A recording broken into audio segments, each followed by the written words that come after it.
Hello everyone, welcome to our channel Topical Talks for a new tutorial video. And in this video, we will learn how to invite friends in League of Legends.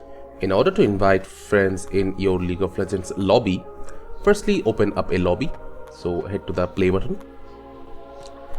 Now from here open up the game type lobby that you want to play with your friends. So if you want to play ARAM, left click on ARAM, then click on continue.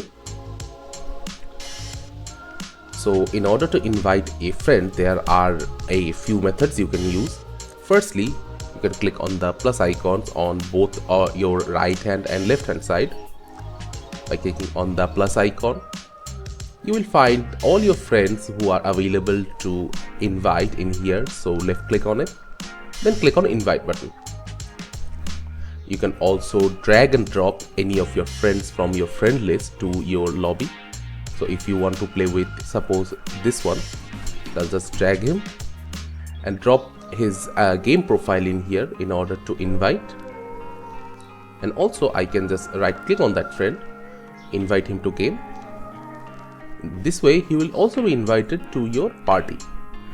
So these are a few methods that you can use to invite your friends to League of Legends. thank you again for watching the video. Make sure to like this video and subscribe to our channel, and see you in the next video.